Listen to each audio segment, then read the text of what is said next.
Friends, good evening. Welcome to Salisbury Cathedral. It's a huge pleasure to see you. And wonderful to gather for such a happy event as this.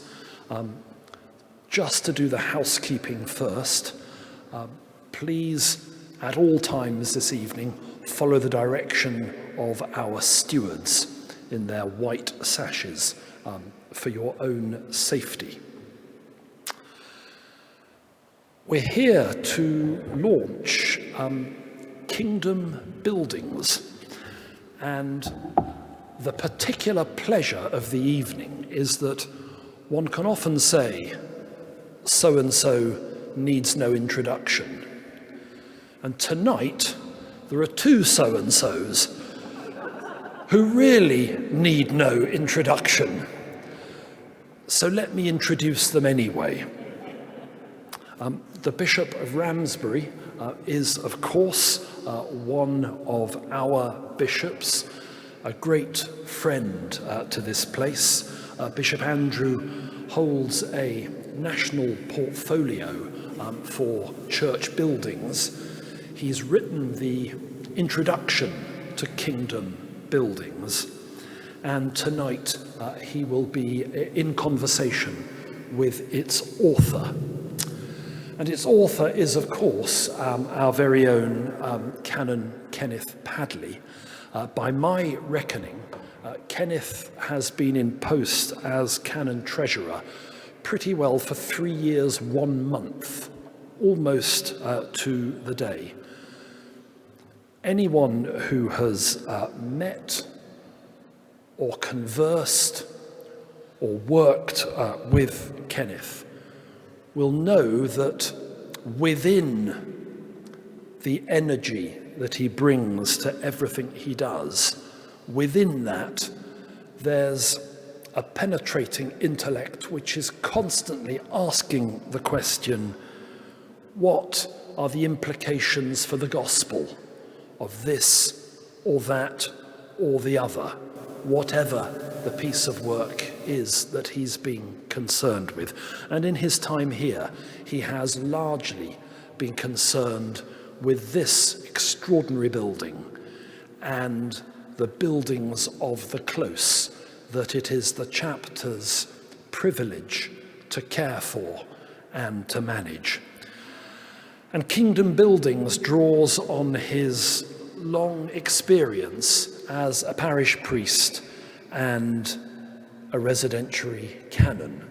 That's what lies behind the book that is in some of your hands, and I hope by the end of the evening will be in all of your hands and on the lists you recommend to your friends and family in the months ahead.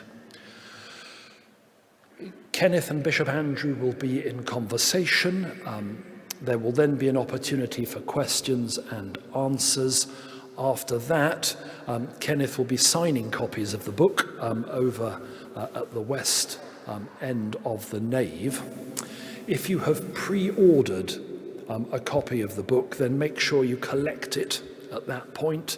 If you haven't, then we will relieve you of your money in exchange for a limited number of copies at the door, and Kenneth will sign it for you. So thank you very much for being with us. Before I hand over to Bishop Andrew and to Kenneth, let us pray.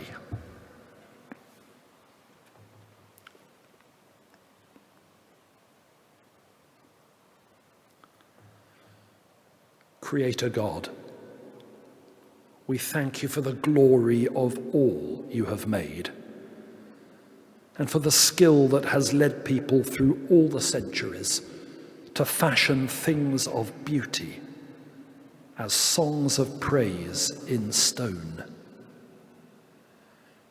As we give you thanks for the inspiration that countless pilgrims and visitors have found in this and all our churches, open our eyes again, we pray, that renewed in our own wonder for all that is around us, we may praise you in worship, in speaking words of gentleness, and in deeds of love. Through Jesus Christ our Lord. Amen. Bishop Andrew and Canon Padley.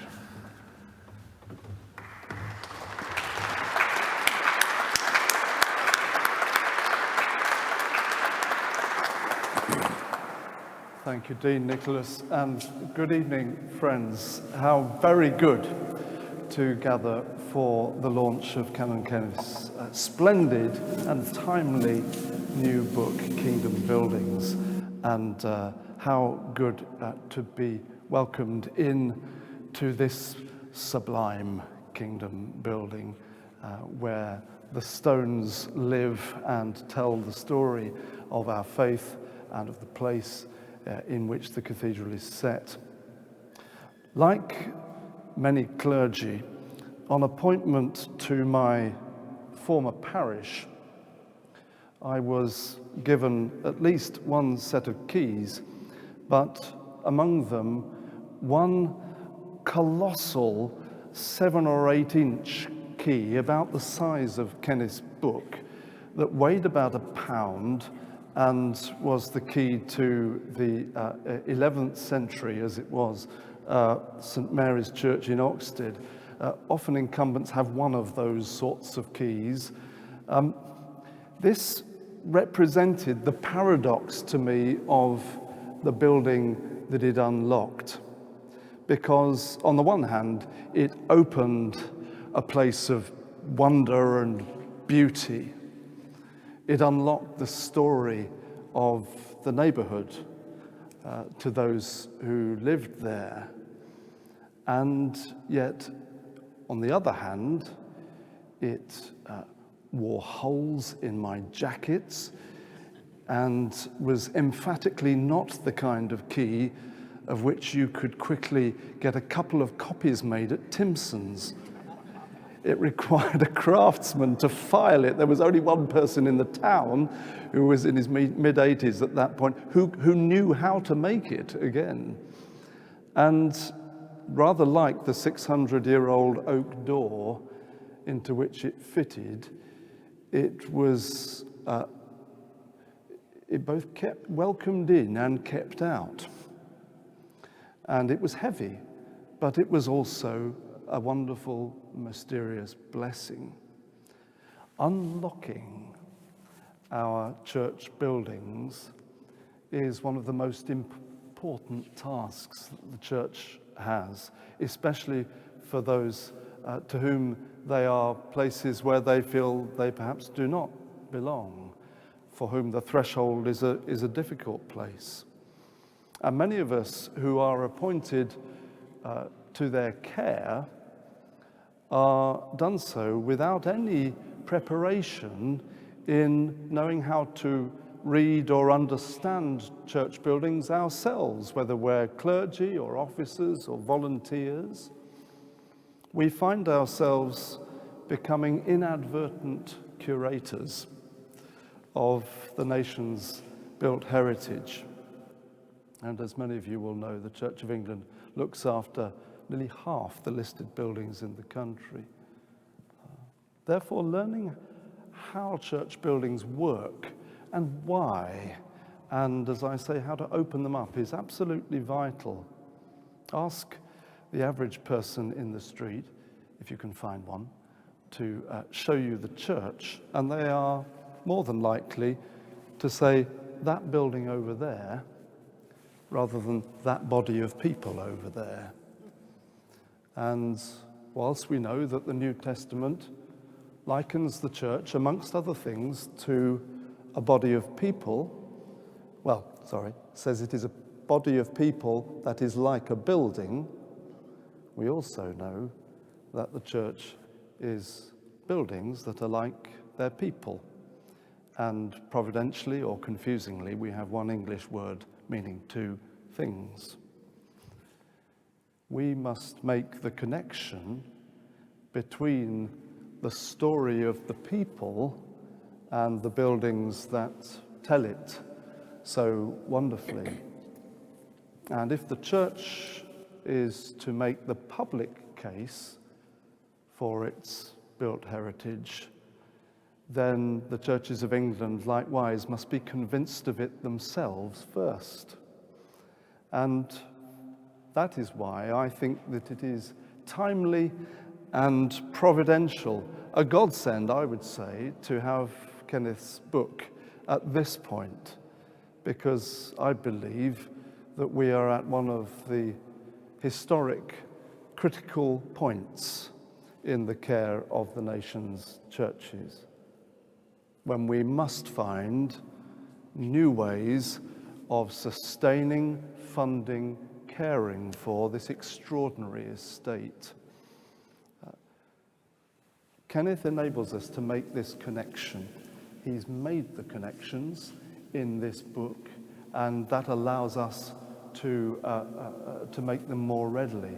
So without further ado, I'm going to ask you, Kenneth, as we pitch into conversation, well, first of all, thank you for writing Kingdom Buildings, and tell us why you wrote it now.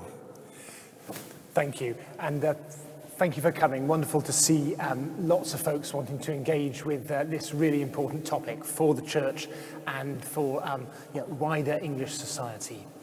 I guess there are two answers to that question. There's firstly, why write a book and why write this particular book? I've known for some time that, having done a bit of academic work in the past, that I was quite keen to write something, but the particular thing wasn't coming. There was no inspiration. That's been sort of knocking around actually for quite a long time, number of years. And it's really a challenge which Dean Nick gave me 2 years ago, middle of 2023, about doing something along these lines, a written project, which got me thinking, and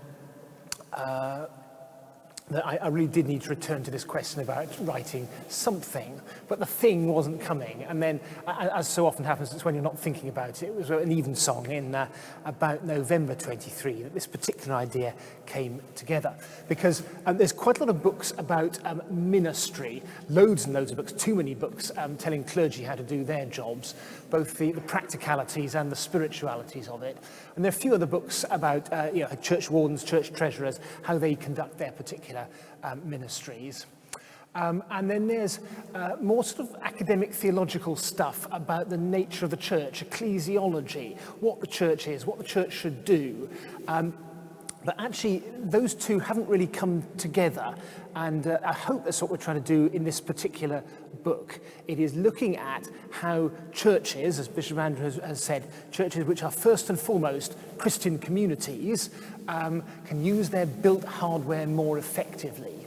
For the first 300 years of the church, there were no church buildings, but since Christianity became permitted in the year 312 in the Roman Empire, Christians have been very, very keen to have church buildings. A really good example of this in Laodicea in Western Turkey. They've dug it up in the last 15 years, and it's an example of, as soon as they got the green light, Christians, to meet together in public, they wanted to build a building. And it's an enormous building. It's right next door to the main pagan temple in the town. And the idea was clearly that this building was going to trump the pagan temple that was there before. So Christians need buildings, but those buildings have always changed and evolved down the centuries. And the aim of this book is to give a few ideas about those trends and traits where I think church buildings are going now, and how local Christian communities can use their buildings to do the people stuff, the mission stuff, to connect with people on the ground more effectively. So the first couple of chapters are sort of scene setters. The first one is a theoretical one about ecclesiology, starting with church as people and moving to church as buildings, and that we do actually need buildings. Most Christian communities need buildings to do their people stuff well. Second chapter is about the practicalities of running a building project, whether that is a very small thing or a very big thing. By my reckoning, actually here in the Cathedral, we've got about 50 projects on the go, just within the Cathedral itself, before you get out into the close. Some of them are very, very small, some of them are very, very slow, some of them are very big indeed. So chapter 2 is looking at the practicalities of how you run that process. planning, preparation, payment, perseverance, and through the permission process as well. But then beyond that, it's getting into how can churches move the dial with their buildings. And first and foremost, as Bishop Andrews alluded, is about getting those buildings open. And too many of our churches are locked, and that gives a very clear message to people who walk by that the church is certainly inaccessible, that's patently obvious, but that actually it might just be that God is not for you, God is shut, God is closed, God might even be dead or non-existent. Getting our buildings open is really, really important. And chapter 3 tells the story of this church behind us and its sister church, about how 10 years ago those two churches got themselves open, from open when just for worship, to being open for over 50 hours a week, and the impact that had on the communities there. And different ways of doing that, because although this church has one of those huge keys that Bishop Andrews mentioned, the other church it had a huge key, but actually it didn't have a community around it to open it, but how an electronic device enabled that small village church to be open more than 50 hours a week in a way which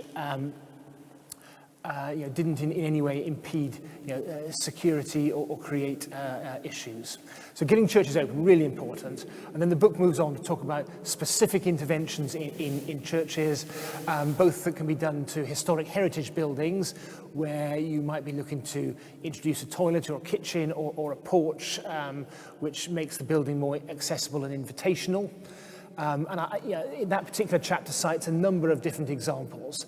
The book, it's not about buildings like this, it's about normal churches, old and modern, rich, poor, rural, urban, and lots of different examples from around the country, a number in Wales where I was before, but for example, that chapter, the porch in St Thomas's Church here gets a nod at that point. And then going beyond that, thinking about issues of carbon reduction, really, really important for churches for their long-term sustainability, and giving the indication of our mission, and then into issues of also how we can use our churchyards and our halls more effectively, and thinking about the whole estate, which parishes, and not necessarily Anglican churches, other traditions might have as well, how we can use our hardware more effectively for the human stuff, which is at the heart of what the church is about. Fabulous, thank you. One of the things I particularly liked about Kingdom Buildings was the way in which you weave what we believe about God and about people with the practical challenge and opportunity of our built heritage. And I'd love to just hear a little more, Kenneth, around why church buildings are important. Some Christian traditions are a bit hesitant or ambivalent about whether they should be important. Could they not even become idolatrous? And that's to do with what we believe, isn't it, as much as anything. Why do they have this balance of being both blessing and burden, if you like, or challenge? Tell us a little bit more about how you feel about it. Different churches have different understandings of their nature, their identity, their ecclesiology, and there are some that don't particularly want elaborate buildings or expensive buildings or complicated buildings, or which as a community enjoy meeting in secular buildings that are used for other things around the week. There's some really good examples of such congregations here in Salisbury. And there has been that strand within the Christian tradition, east and west, of iconoclasm and wanting to move beyond the physical to that which is deeper and spiritual. That said, we know that across this land there are buildings, old and new, which are deeply, deeply important to the communities in which they are set.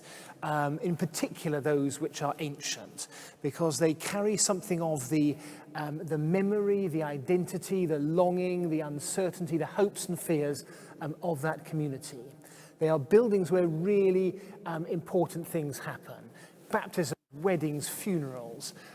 These are buildings which mark the happiest and the saddest points of people's lives as individuals, as families and communities. And somehow the building manages to hold that, whether it's in a formal service or individuals coming in quietly to pray, to reflect, or frankly to to air their doubts. They need to be buildings for everybody and which hold some of that stuff. They are about the things of eternity. Philip Larkin's Serious House on Serious Earth. That's why they're really important, why they're really precious, and why communities value and care for them. I think it then creates some additional problems, doesn't it? It's a bit like that key which you were talking about. Because certainly my experience as a minister is especially those places which people associate with death. There's a very alluring but incorrect logical jump which says that because they're associated with death, they must never change. And we know that churches have actually evolved over the centuries, but I have seen some very deep-seated, profound, personal anguish come out when you suggest change with this building, because for some people it's where their loved ones are. It's where their ashes are, it's where their memories are, and these are people, our deceased loved ones, are people for whom we can do no more here on earth. But in some cases, I've seen that be a response of, that means this place was never changed because that's how Granny knew it. And of course, that's not true, because church buildings are here to serve the Christian communities of the present and the future. And so often, if our approach to building care is about maintaining the past, then we are maintaining a pastiche.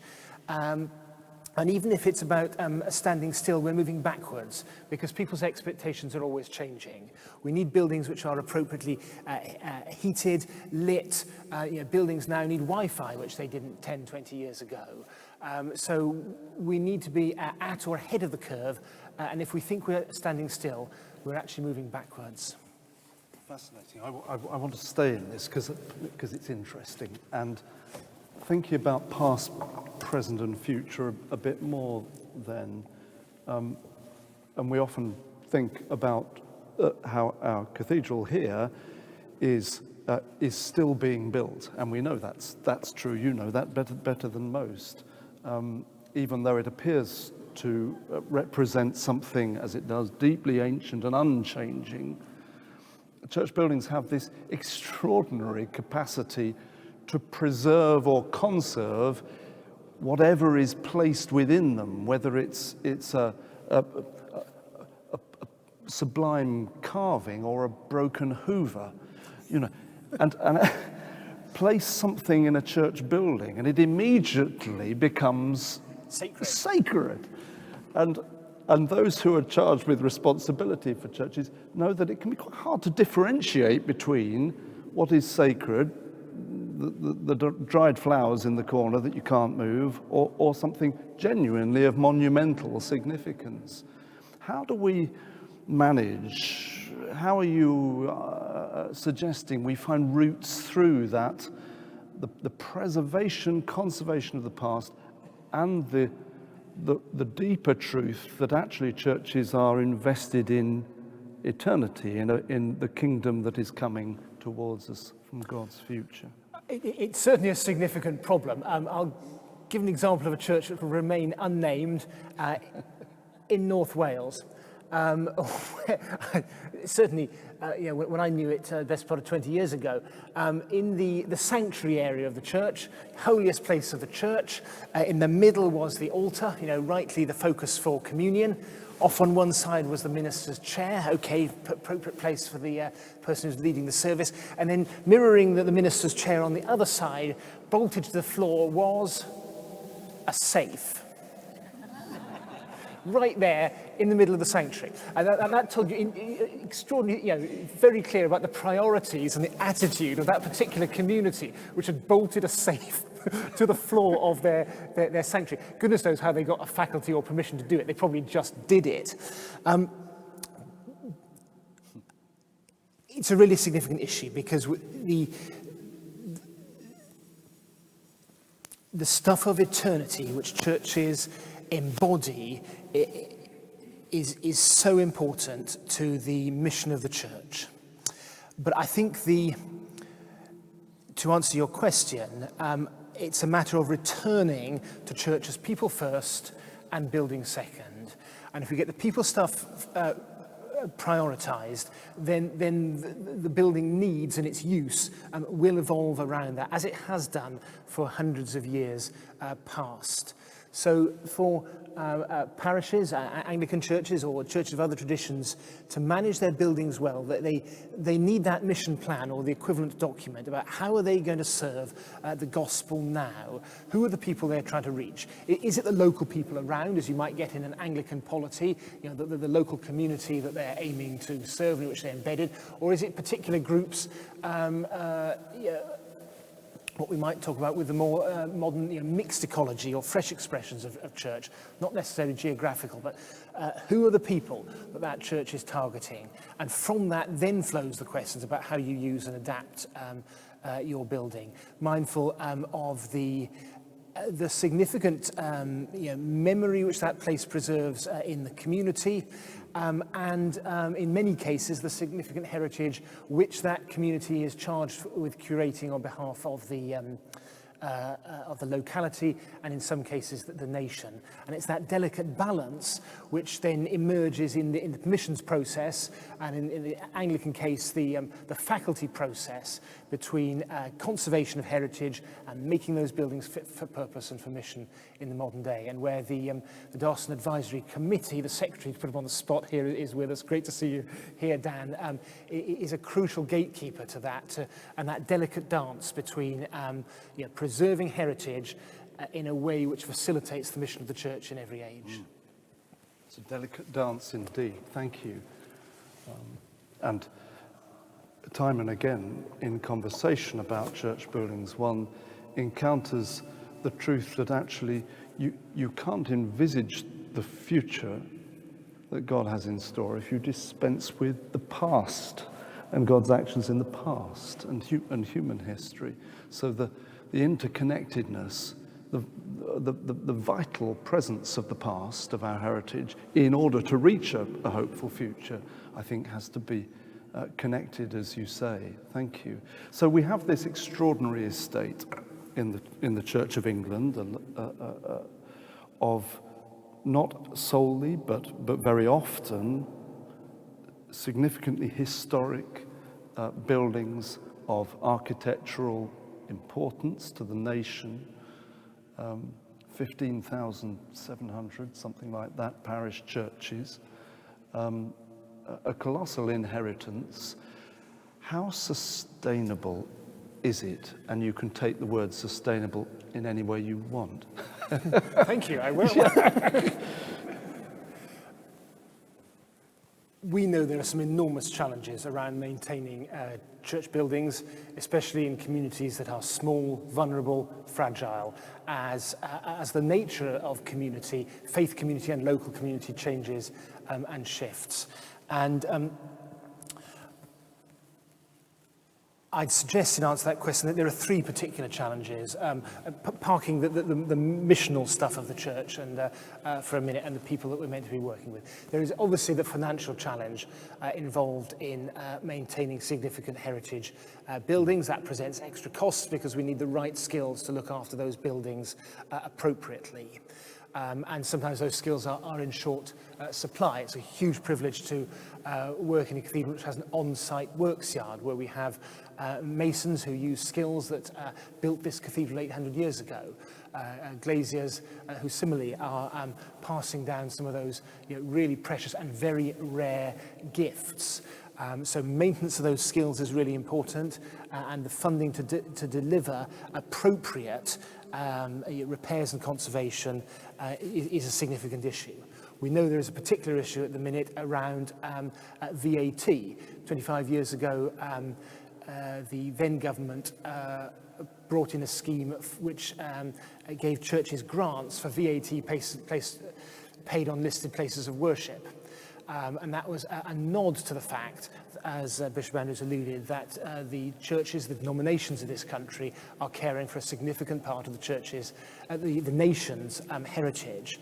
It's not a matter of funding faith, but it's an acknowledgement that caring for heritage buildings has particular costs and complexities. I think to turn it on its head, I think one of the opportunities around our buildings, which some churches seize better than others, is about maximising potential and income and diversifying income. One of the chapters in the book focuses on church halls.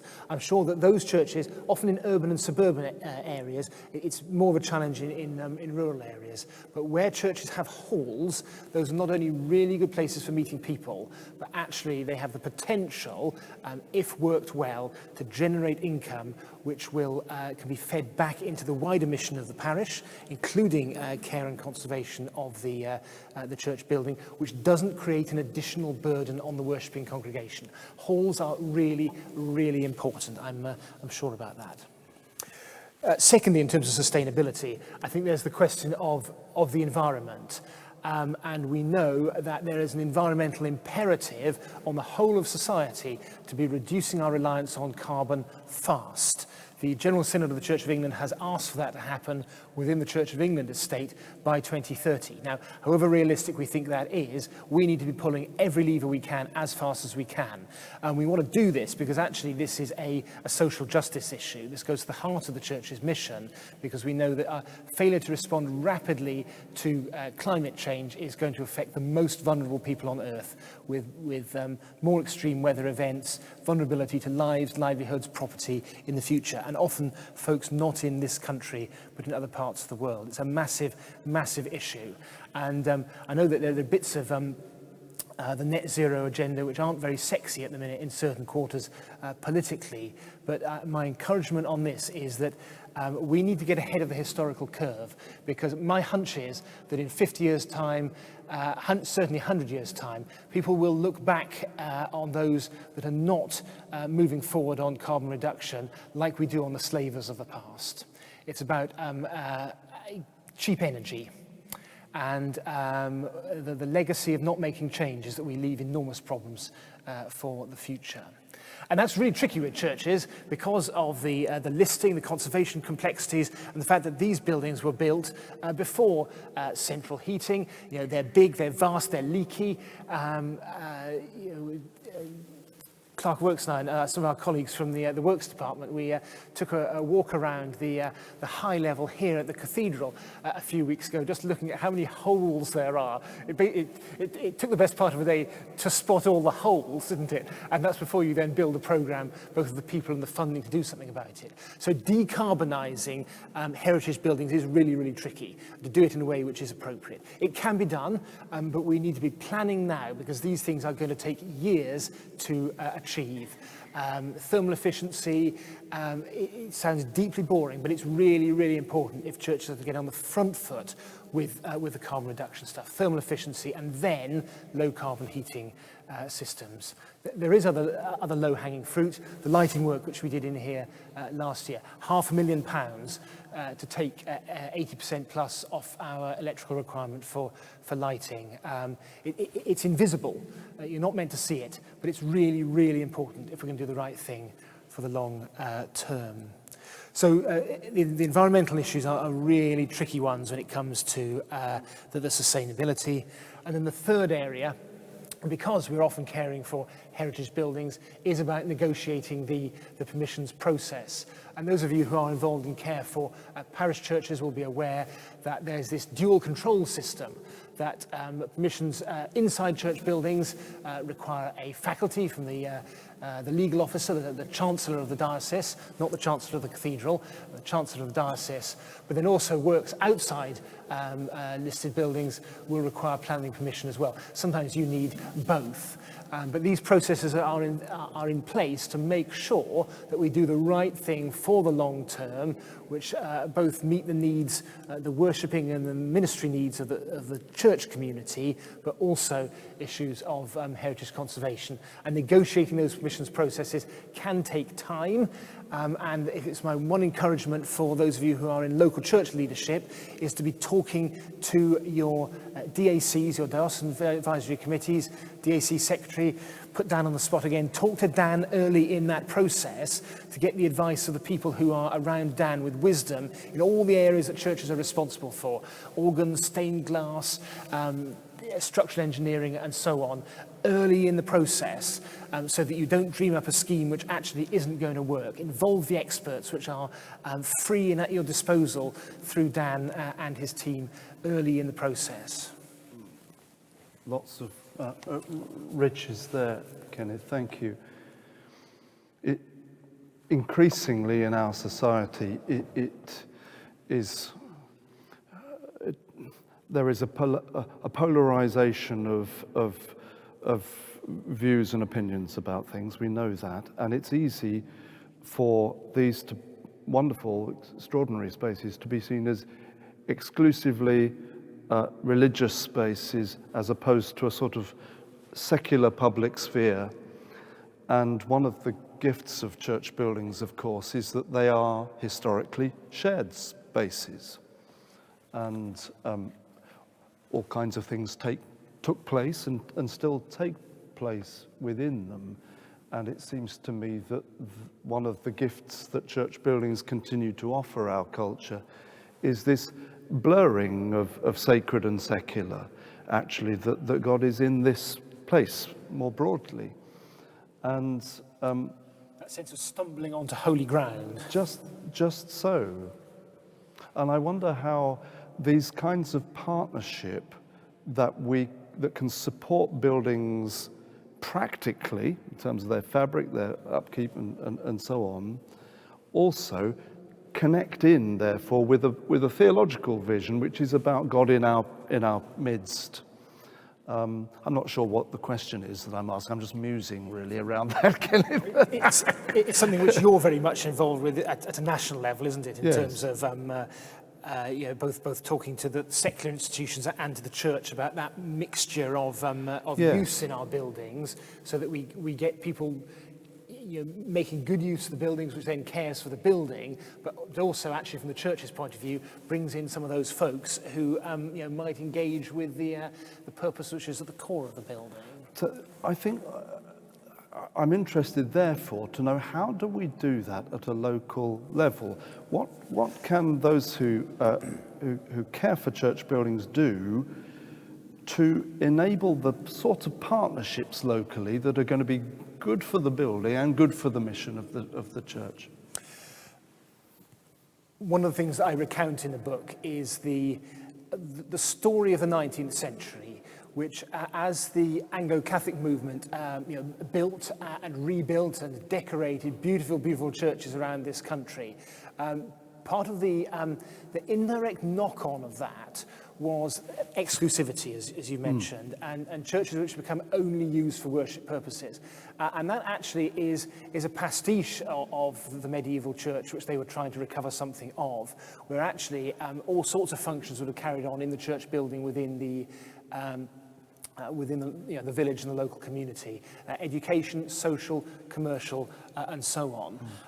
And it was that sort of natural meeting point for all sorts of purposes, which made the building very much the full property of the community. I'm sure there's something about involvement is ownership, and that's why getting buildings open and easily accessible, lowering the thresholds, sometimes that's physical thresholds, access is an issue, not just to folks in wheelchairs, but it's something about emotional thresholds as well. Just so. Churches which have dark porches, churchyards that are overgrown with bushes, all these things which say no, shut, closed. And there are things which can be done, starting with some very small and simple things.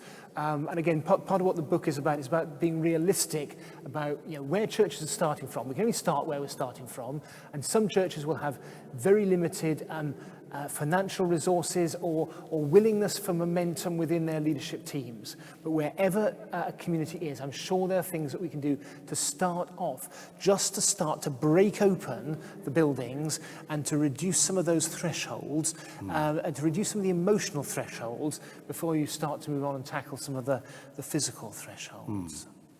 It's an interesting theme, and it affects so much in the care of church buildings, doesn't it? I've said this before, but I encounter it again and again, that very often when we find belonging in a particular place, it's not long before we feel that place belongs to us. and we confuse belonging with belongings. And part of the way we share the space in the governance and care and funding of our buildings is making a deep theological point about how we belong and whether that belonging is open to others. We could go on, but I think we'll leave that point there. It might be something that we want to open out into broader conversation. Your book is full of practical know-how and advice, which is, I think, it makes it exceptional in being both a handbook and also that deeper guiding account of why it's important to care well for church buildings. Kenneth, it would be super to hear some of your top tips from this amazing book. Give us a few of the wonders that would be useful to hear. Thank you. Firstly, a caveat and a health warning, and that is that this book does not have the solution for your building problem. What it does is it talks through some principles and gives some examples of what's been done elsewhere. Each local community needs to discern what is right for them, what they need to be doing to make their building fit for purpose for the 21st century, and that will look different in every single context. But if it's got a few examples and a few ideas and a few issues, then hopefully that'll be helping communities to prioritise what's right for them. Okay, so a few Padley prejudices and principles, some of which we've shared already. The number one is that starting point that church is people first and building second.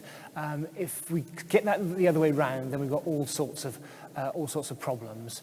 I've sat in church councils and committees which say that wouldn't it be lovely if we can get some more people into the congregation so that we can pay the parish share to the diocese and look after the building?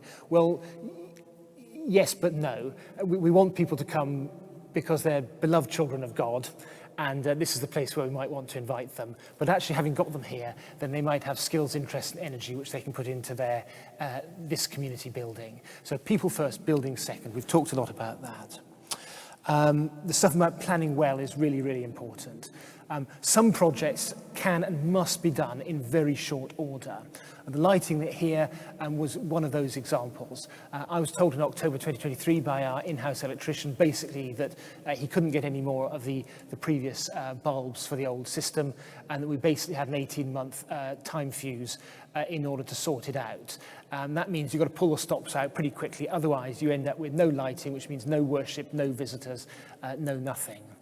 Other projects really do take a lot longer. Some of the things that we're trying to tackle with decarbonising this building is a project of many years standing. Decarbonising the whole of the close is something of several decades standing. But if you don't plan well and don't start, you can only start where you are, but if you haven't got the plan from where you are, then you won't make any progress at all. So planning is really important, and again, engaging those who are involved in the permissions process. It's certainly possible to start small. Starting small, I think, is really good, because not only there's almost always low-hanging fruit, almost always something that can be done to move the dial. It's the sort of Dave Brailsford principle of cycling, that small marginal gains can have a big impact. And that's not just a matter of allowing you to do things which are cheap and easy to start off, that actually builds some momentum which changes your community and makes them more open for more change. Give an example in the book of the smaller church in this particular parish, not shown on the screen here, but of how opening up that church building, which basically cost us a little bit more than £1,000 to put in the electronic door opener, actually transformed the whole attitude of the congregation to encountering newness and difference, which made that whole, go back to the welcome thing. All churches think they're welcoming, but we all know there are different levels of what that welcome looks like. And in the case of that smaller church, getting the building open to the stranger and the small faithful congregation realizing that the stranger didn't actually have three heads and was going to burn the place down, but actually might be rather nice, interesting people with lovely, broken human stories, totally transform their attitude to newness and change and otherness. So starting small. And then also, we've talked about the importance of churches as embodying the eternal. And that does mean that we need to do the right thing for the long term. So often churches are short-termist. They do patches, they don't get to the heart of the problem, they don't do the right thing for the long term. If we are about embodying the eternal, buildings which capture something of the kingdom, however imperfectly, because they're all going to turn to dust sooner or later, like that church in Laodicea I mentioned at the beginning. But if they're to indicate and point towards the eternal, we need to do the right thing for the long term. That's about high quality expertise, craft, and that then aligns very naturally with the sort of heritage conservation agenda. It's not an either or, it is a both and. These are some of the things sort of woven in through the examples and the anecdotes in the book. Thank you very much indeed. In a moment, I think we'll open up to broader conversation. I am keenly aware through not only my local work but nationally of the pressing need to help those who curate and care for our buildings at the local level.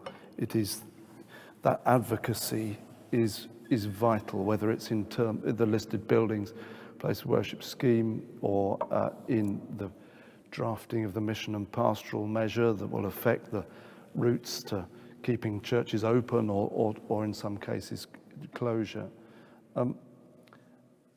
This book, I am convinced and confident, is going to assist that help the local level, which we want to see.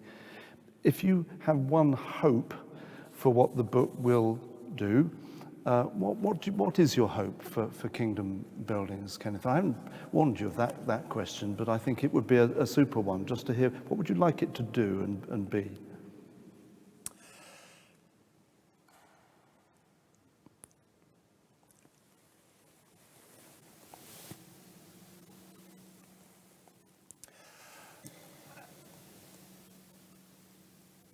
Can't quite find the right words. I think it's fundamentally a matter of positivity, that in almost all cases there is something to be done from the place in which we start, and having embarked on that journey, other things can follow on. When communities get locked into worries and fears about cost, about people, about complexity, it's about breaking down the elephant and taking the first step, because that does start to move the dial into the future, carrying with it all that precious stuff from the past as well. It's fundamentally a message of positivity and to make a start. Wonderful. It is an encouraging book, therefore, and I commend it to you. It would be lovely to hear what you make of this conversation. I'm sure it has stirred all kinds of things for you. We have a roving mic. Well, we have a microphone and somebody to rove, and we've got time for a few questions. And so, yes, thank you. Does it work? Yes. On the continent, countries like France get state funding. Are there any circumstances here that you think might warrant it? Thank you, Tom. We are acutely conscious that different European countries have different models for funding their churches. The Scandinavian and German Lutheran churches have a church tax system which brings considerable resources into to those churches and their ministry. And the French model, which you alluded to, is a different one, where the church effectively loses control over the building, but also responsibility for the building. But in this country in the past, it was a matter of pew rents. Until late 19th century, people would pay to lease or hire a pew for a year or more. And that created issues of exclusivity. Personally, I prefer the British system whereby if churches are going to be places for all people, then being able to access worship for free is really, really important. Now, in some churches like this one, charging for entry for visiting purposes is an important part of the mix. But I think if we're going to continue that, the principle, which is really important from the church's point of view, free for entry for worship, then it really is important for, I think, for the government to assist, which the listed places of worship VAT grant scheme was, and hopefully will in the future be an important part. Yes, I'd agree with that. I think it's unlikely, very unlikely, that we would see something like the French model adopted here, although it's been very useful for us in lobbying the previous government and the present one to continue real contribution towards the shared heritage. Those sorts of subscription schemes and so on, I think it doesn't feel like the right point culturally that could work or be taken up here. And at the moment, the challenge is making the case within government that this is not just something that the church can sustain on its own or should. And there are various ways in which the government does support, and some of that comes, of course, through the National Lottery Heritage Fund. It gives money to the Church's Conservation Trust. It gives money through the listed places of worship scheme. All of those are in the balance at the moment. All of those public funding routes need to be contended for all the time. And there's work going on at that level quite regularly. More we could say, but I don't think the continental schemes are likely to take place here. Yes, thank you. And Luke, down the front.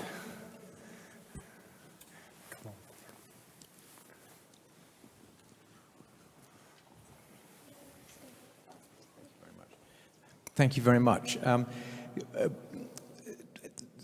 Just a small comment about the French system. I think it was the deal Napoleon did with the church at the time of the just after the Revolution, and that was how they were able to and they've since had it enshrined.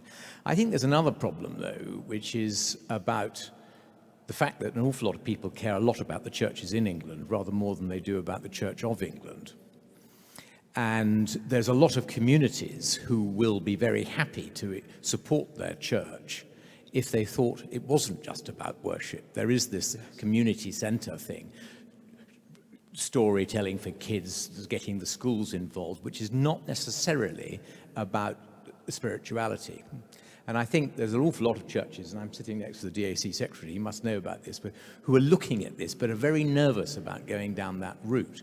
Now, in the last 20, 30 years, English heritage, or now historic England, have shifted their particular perspective about this. But I think there should be much more encouragement to parishes to think of that community use. And I speak as a furniture designer because it all really comes down to the furniture. And until the Industrial Revolution, when they were churning out pews by the mile, and filling up churches so they couldn't actually use them. But until the Industrial Revolution, or until modern lighting, or indeed amplified sound, all of these churches were much more likely to be used for, it was much easier to be able to do that. But I do think there has to be much more encouragement about the whole of society who is not necessarily Episcopalian and white and middle class and all the rest of it, especially in the urban centres. I wonder if you have some thoughts about that. I think you're absolutely right, Luke, and I think we have seen in the last few decades a rolling back on some of that, the Victorianisation, exclusive use of church for worship, and I think that's really, really important in terms of buildings being for all and for the whole community. And as your work in furniture is absolutely a key part of that. You have flexibility for a variety of uses. So I think it is happening, and I think we're going to see more of it in those churches which are going to not just survive but to continue to thrive. And I think that can be achieved without churches losing their mystique and their role as sacred space. I think it is crucial actually for their role as a sacred space with which people connect. Do talk to Luke afterwards for good examples of where furniture can help. We've got a couple over here, and Robert and Mr. Metcalfe.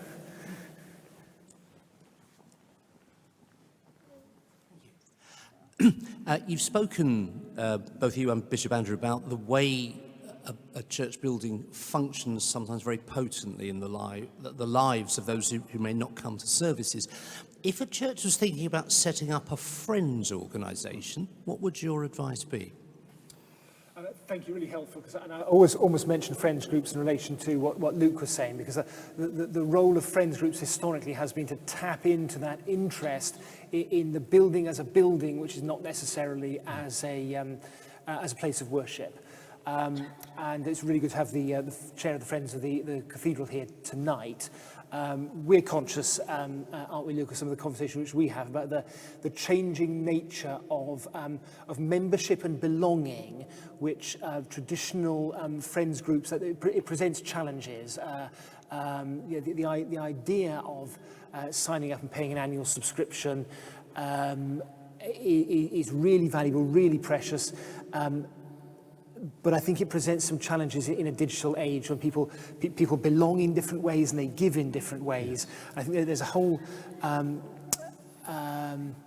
there's an ongoing challenge about how making the most of exactly that sort of willingness which you've identified, and Luke as well, to harness that support, not just for people who want to use the building for a variety of secular functions in the week, but also value it as building. And local charities, I'm sure, will continue to have a role to play in that friends groups, but also some of these national groups like Church Conservation Trust, yes, which you've mentioned. Yes, and the two points briefly. I think getting the governance right for friends groups, as you and others will know, is really significant to avoid that occasional polarization between a PCC and a Friends of, or a local heritage trust, so that what we believe about that shared space, which is about God at the end of the day, that God is in this place, the broad place, we don't embody a kind of polarity of secular and sacred by the way in which we set up our governance, and that we have an integrity that is recognizable through those bodies. So the setting up and the guidelines for how you establish the membership of Friends of, I think, from personal experience, I think that's really, really key. And the point about some of the national bodies like the Friends of Friendless Churches, Churches Conservation Trust,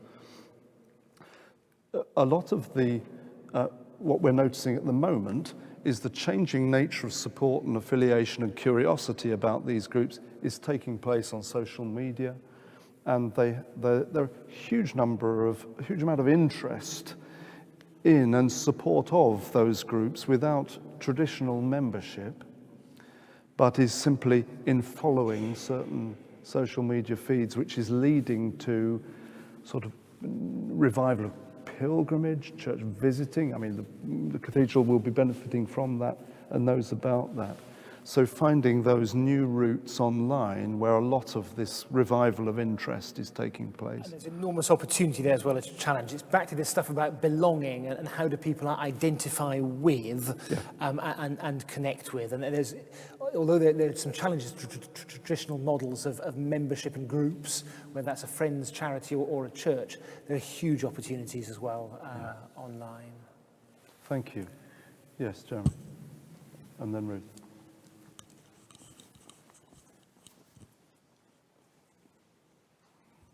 Thank you very much indeed for an excellent book, which I've just been scanning, and is absolutely fabulous for those of us that look after churches. I think my concerns are that the church is such an important part within the parish and the village lives that we live in, but is being looked after by fewer and fewer people and the finances. And that the church of people are now moving into new buildings, be they schools, warehouses, car showrooms. And we have that dichotomy of an interest of how we keep the church of people continuing to support the church buildings. I'm not sure there's a question there, but I think it's something we all need to think about, which is that church buildings aren't necessarily look like what you're sitting in front of. Thank you, Jeremy. I think you're rightly putting your finger on one of the known dilemmas which have been around for many decades, and the conversation within the Church of England about is the church that traditional geographical model, parish-based. What is the future of that over against other forms of meeting and places of meeting, and I think it is the rural setting where things are absolutely most vulnerable. There are no easy answers. I do think, though, that in most contexts something can be done. Still pertains, and that might involve thinking creatively in one of two ways. One about the people who are not necessarily in the worshipping congregation but might be in the local community, back to the point around friends groups and local interests. And certainly in my experience, if in the people that the minister or the parish meets in their day-to-day life, actually she might have something to bring to this particular issue. It's actually a way of drawing people in who might otherwise not be involved. And then it's thinking about ways of doing things which involve fewer people and more technology. Modern ways of doing finance, modern way, the suggestion of getting churches open with electronically. The church I gave an example of here, I think, is still the only example in that particular diocese which has an electronic door opener. That church introduced an electronic door opener because there weren't people on the ground to get the building open and shut. So in that case, there was a technological solution. But that doesn't mean there's a solution for everywhere all of the time. And there's something, and Ruth is the next question at the front here. There's something about, I think it's a really good point and question, about holding lightly to the things that we value profoundly so that congregations are able to be in the sort of deep ancient places, and yet also be entirely at home when they meet in the school hall or out in the field at Purgation or whatever it is, or wherever, and putting into practice this understanding and appreciation that God is in this place, to come back to that phrase, and that not meaning an either or, but at the same time really valuing the monumental places, but being able to worship beyond them. Something about being free within that, not expressing it very well, but I think that's at heart a matter of spirituality. Ruth, sorry, I'm taking up time. As someone who is passionate about the rural church in our small communities, very often when the church is the only building that can be used, and really wanting that building to be both missional in its use and provide a function. But to do so, we need a building that can work that way. Yeah. So we need a building that's got a toilet in it. It might just be a compostable one, whatever, but we need a toilet, because you can't have your fundraising events in there if you can't go to the loo. This building works so well for so many functions because it doesn't have pews in it. The challenge we get is we come up with these ideas, and I'm not aiming this at Dan and the buildings team, but some of the expert advice from the wider DAC needs to read this book, because they need to know that our buildings are missional, not just a historic preservation. And that needs us to be creative and look out of the box about how we do that, because that's the only way our rural churches, we've got 14 churches, we've only got just over 4,000 people, so there is not a lot of people to sustain them, but there are people who need somewhere to meet. It's not easy, and Chapter 2 is very clear about that there are no easy solutions, and in some cases things are really, really intractable and complicated. I think it is something of that delicate dance again. It's about parishes being very clear about where their priorities are, how that relates to their mission, the people they're trying to reach, which then might give that priority list of we need this first and then that. And then that might start to open up the conversation with the DAC about, yes, why this and not that. So, being very clear about priorities, that sort of goes into things like the statements of significance and that early conversation with the DAC. If it's any consolation, there is an example from your benefice, which is in the book. Unfortunately, it's not an Anglican church. That work of advocacy, translation of processes from and of local need is one of the greatest needs at the moment. I see that, and our splendid buildings team recognise that as well. Balancing local and missional need with conservation and legal protocol. I think we've got time for one or two more. I'm going to, sorry, would you like? Towards the back. The lady at the back here, just to move around the building. Sophie, the gentleman at the back has been very patient, had his hand up for a long time.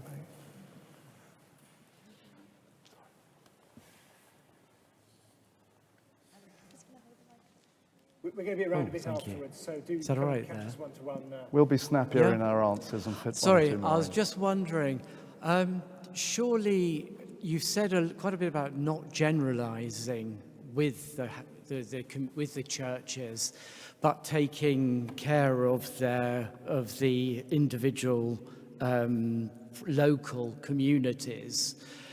Surely within that now, we do need to generalise about helping develop the participation of the local communities, and within that, the young children and also the young social clubs. I mean, I'm playing in a local ukulele club, and we could come into this church, we go into St. Thomas's Church, we play around, but we do develop, and we're quite a young group. Whereas a lot of the people that come to church, like here tonight, I would say are slightly an older generation. I don't know if we could make that into a younger community.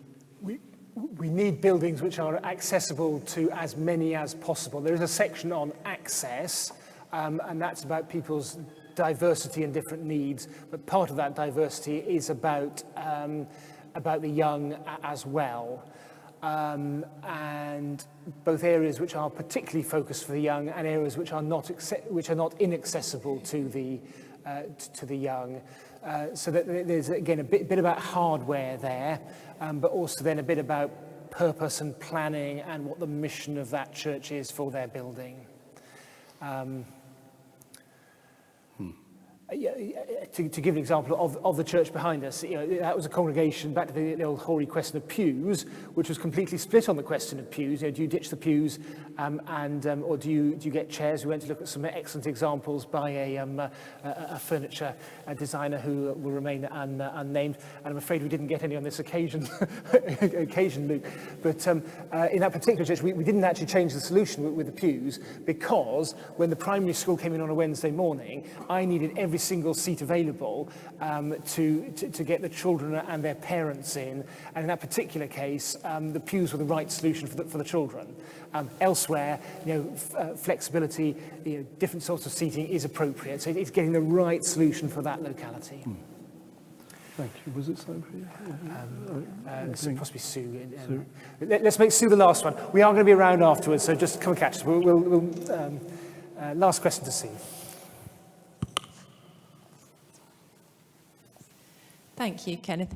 I just wanted to ask about churchyards and how you see them fitting into this question, because they are often the only bit of land in the parish that has never been ploughed. So from a biodiversity point of view, they're a really rich resource.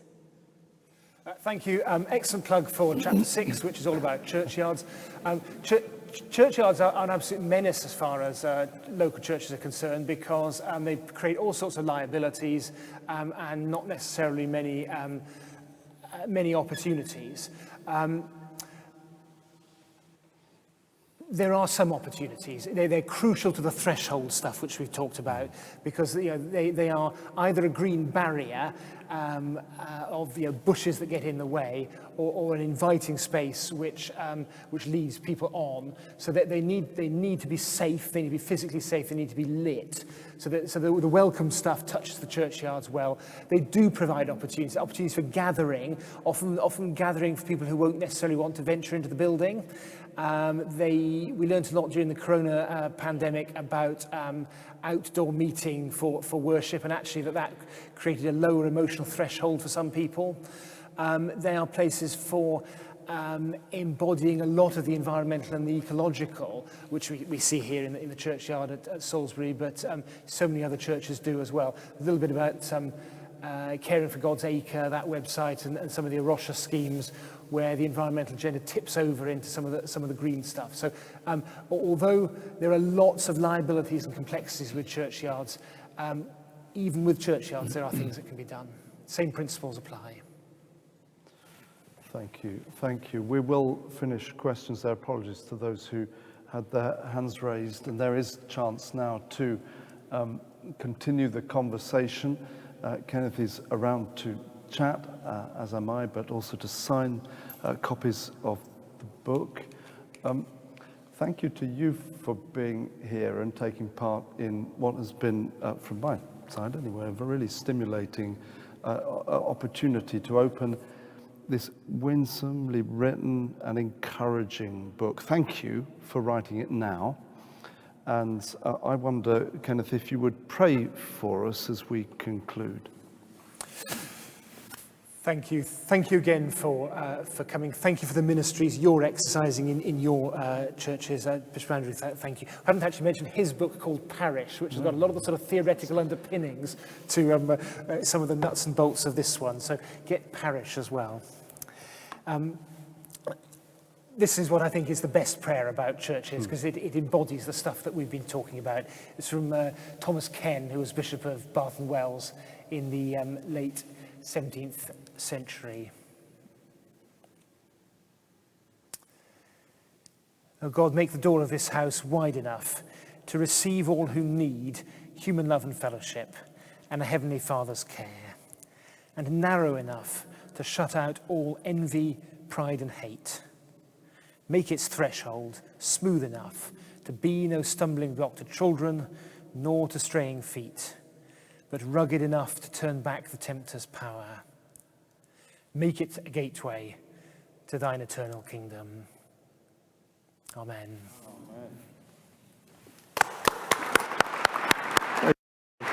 Well done.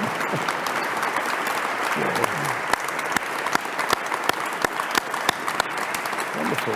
Should we take our leave?